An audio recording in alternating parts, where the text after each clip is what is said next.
Recently at the art gallery I work at, they had a new exhibition for local artists.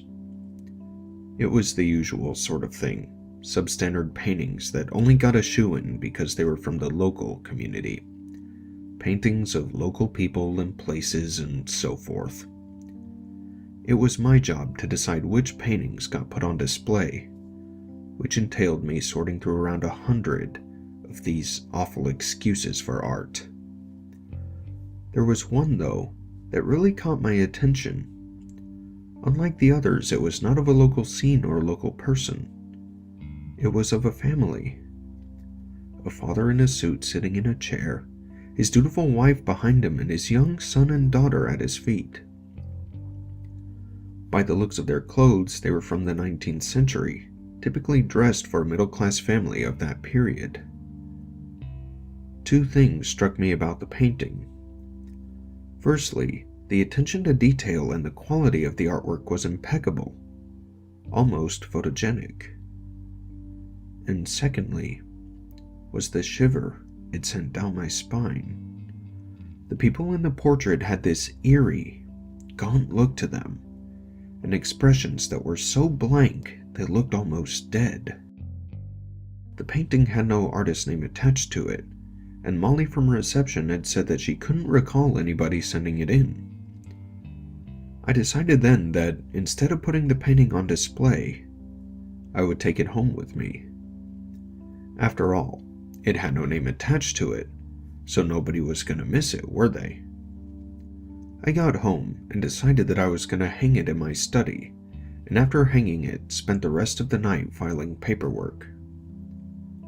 Every so often, I would find my eyes drawn to the painting. I felt the strangest and most uncomfortable sensation.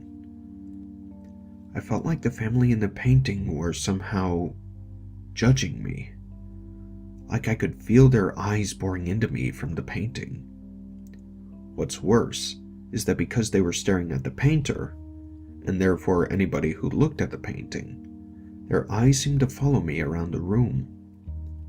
After a while, I couldn't take it anymore.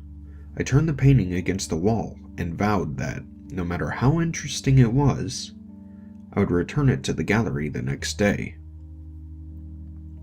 I got a hold of myself, though. I'd been working quite late and was very tired, and decided that I would sleep on it. I began to finish off the last of my filing at my desk. This was a bad idea. My eyes were heavy, and before I knew it, I had fallen asleep right there in the study.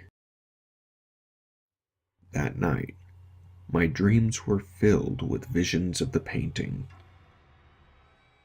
Over and over again, all I dreamed about was that family staring at me from behind the canvas, drilling into my soul with their blank, visionless stares. With every dream, they seemed to get more and more intense, until after a while their eyes were wide, and they were giving me looks of such intense hatred that I thought they were about to kill me. After a while, I snapped into awareness to find myself face to face with the painting, except this time, instead of blank expressions, I was faced with a hellish vision that will haunt me until I die. Their faces were twisted into looks of absolute malice. Their gaunt, waxen skin was drawn taut across their pointed cheekbones, their lips peeled back across blackened gums to reveal gnarled, yellow teeth bared in a bestial snarl. The less that was said about their bloodshot, protruding eyes, the better. I screamed and fell off my chair, stumbling out of the room.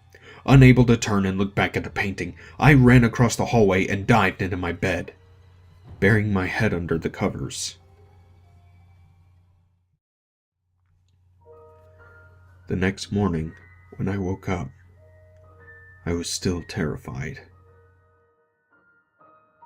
I rationalized it to myself, though. You were overtired and you had a night terror. The room was dark, and both the shadows and your mind were trying to play tricks on you.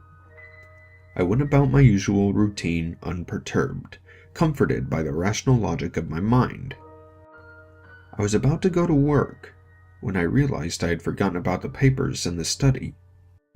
I opened the door to grab the papers, but as soon as I set foot in the room, my heart froze and my blood ran cold. The painting was still turned against the wall. Not only that, but my desk had not even been facing the painting to begin with. It was facing the window.